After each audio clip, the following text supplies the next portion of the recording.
tattooing. It's been called the world's oldest skin game. This tattoo shop on the Pike in Long Beach, California, is the oldest in the U.S. When the Pike was in full swing, there used to be 2 shifts of 4 tattooists, each working their stalls 7 days a week. And still, most people have never been inside one of these places. Tattoo parlors carry an image of the fringe of society, located down in the seedy side of town, frequented by bikers and sailors. But these impressions aren't necessarily correct, and tattooing hasn't always had this image. It is one of mankind's oldest and most constant forms of self-expression. The most handy canvas for any artist has always been his own skin. Historically, there is direct evidence of Egyptian tattooing 4,000 years ago. The Romans, when they conquered Britain, found tattooing among the Celts. The word picture comes from the Pict people, one of the highly tattooed tribes of Britain. But after an 8th century papal edict banned tattooing all over Christendom, and when other world religions brought down similar restrictions, it all but disappeared from the developed world. So how did this resurgence of tattooing as we know it today come about? And how has it developed? In this program, we're going to look at some of the best and most spectacular tattooing in the world and trace this resurgence in what has been rightly called the art form that shows the signature of the soul.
The islands of the Pacific have played a crucial part in the revival of tattooing in the Western Hemisphere.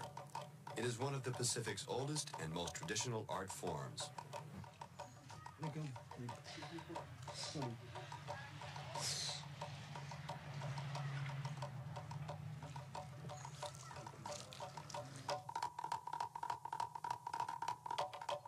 English explorer Captain James Cook first recorded the ornate body decorations of the Pacific Islanders. They called it tatau. Through Cook, it became the English word tattoo.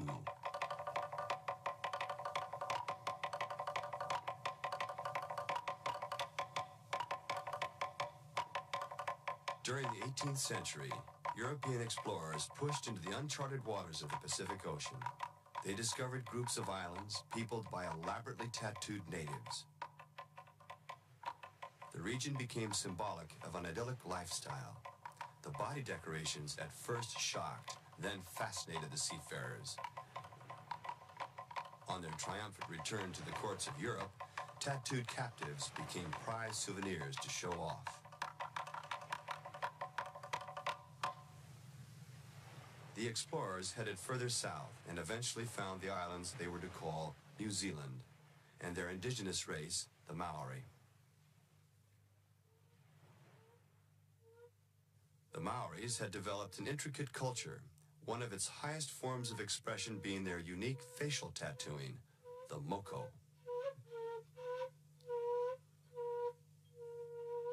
But traders quickly saw in the moko the opportunity to establish one of the world's most horrific and bizarre trades. By trading weapons, they purchased dried, tattooed heads, some tattooed post-mortem, specifically on order. The museums of the world collected a unique record of Maori moko.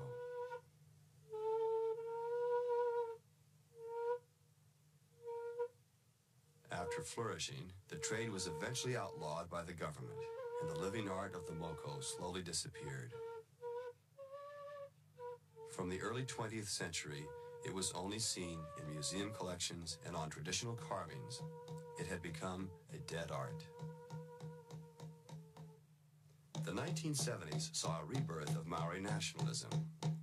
Iria Pene had a vision. He was visited by a tattooed ancestor. He began to tattoo his own moko. It is possible the moko will be reborn.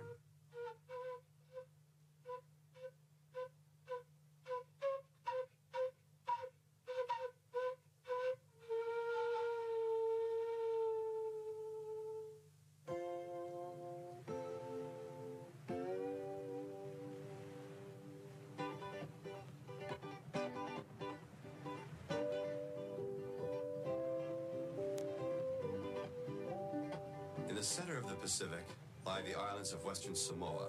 They are called the cradle of the Polynesian culture and were one of the last island groups to be discovered by the explorers. Now an independent nation, the Samoans still retain many of their traditional customs.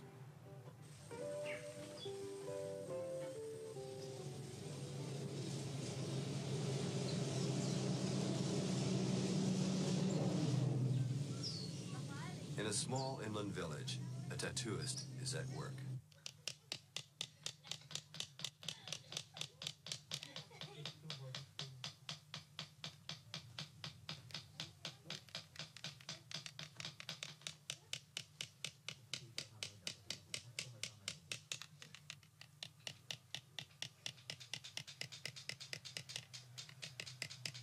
Paulo Suluape has been taught skills by his father.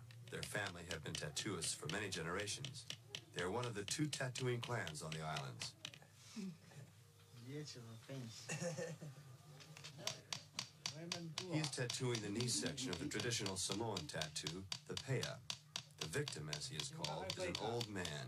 He has delayed finishing his pea because of a long illness.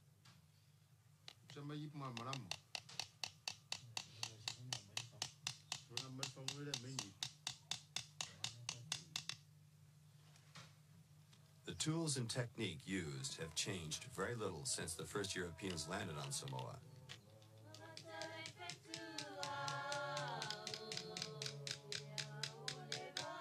The song tells how 2 goddesses were swimming to the island with the message, "Tattoo the women, leave the men alone." When off the coast, they were distracted and got the message mixed up. Tattoo the men, leave the women alone. The pea had arrived in Samoa.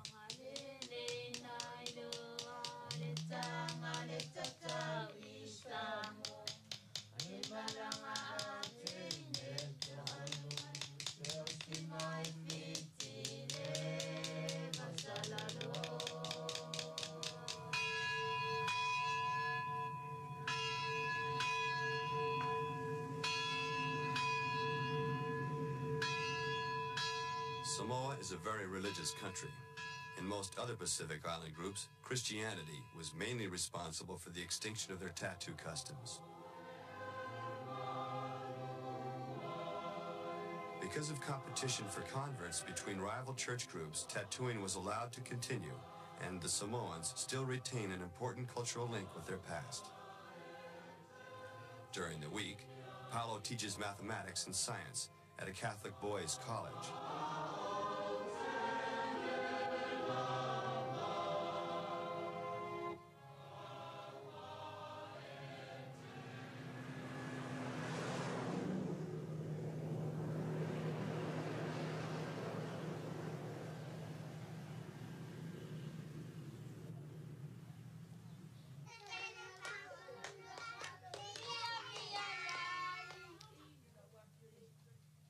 Iona, the old man, is reaching the final stages of his tattoo, the navel mark.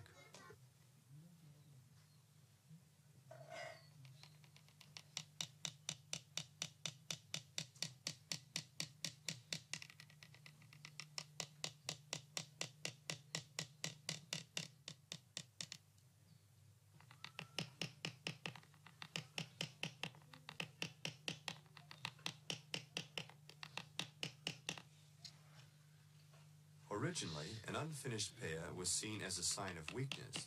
It is usually started and completed in youth. To go through the process of receiving one is seen as an initiation.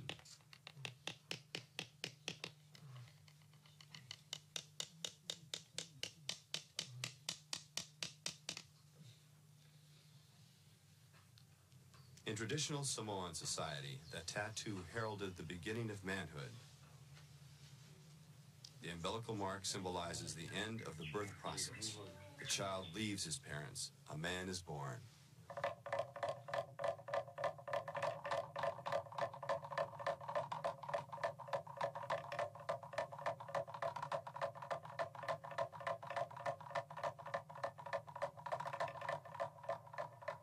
The patterning and overall design has remained the same throughout recorded history.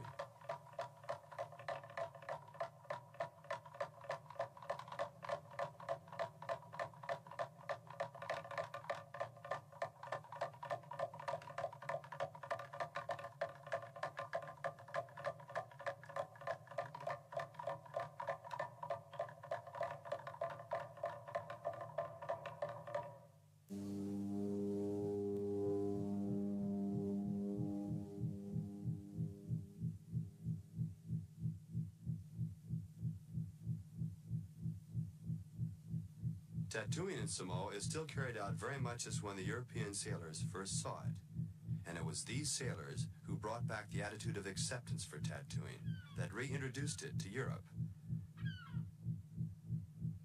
And to most people, tattooing still has associations with sailors, seaports, and fast nightlife.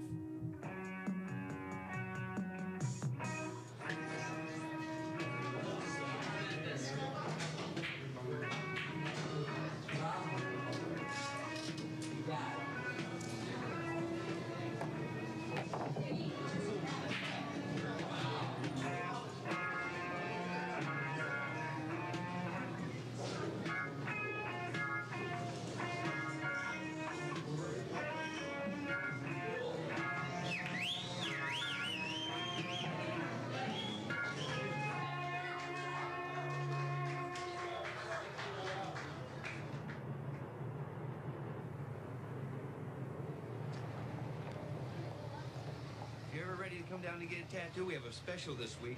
It's a clearance sale. It's a road map special. We put a tattoo, a road map on a girl's chest. It's designed for a guy to start in Cleveland, end up in Detroit, and cover the whole road. You don't like that? We have it from Sacramento to Tijuana with detour signs.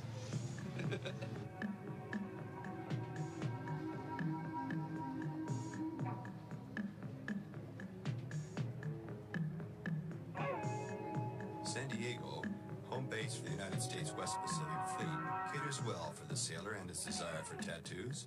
On one block, there are 10 tattoo parlors. In a seaport, tattooists sometimes come and go as often as their clients, but one San Diego practitioner has been working the town for over 50 years, Old Doc Webb. Before World War II, we had the Asiatic fleet. Everything was Asiatic fleet. Those sailors were all professional sailors. They were drunkards. A great many of them were alcoholics. Great guys, great bunch of guys fighting, brawling, and getting tattoos. And after World War II, we had a different type of sailor came in. They're educated boys. They were drafted in the service. They got different types of tattoos, more moms and roses, flowers, hearts, things like that. And today they're getting more little butterflies and mushrooms, things of that nature. The designs displayed by a tattooist are known as flash. Some of them have been the same since the turn of the century. The imagery satisfies most of Doc's customers. Well, they're the adventurers, the kids that want to ride in a rodeo, not just go and see one. The boats and mates, the rough, ready-going kids, not the kids that are in there handling the papers on the administration decks and one thing and another like that. All of those fellows get them too, but the ones that do the hard work, they're the ones that get the tattoos as a rule. It kind of shows you've been around somewhere. If you've been brave enough to get a tattoo, you're kind of a brave guy, I guess. This is Trader Jim. 33 years ago, we put a sailing ship on him here.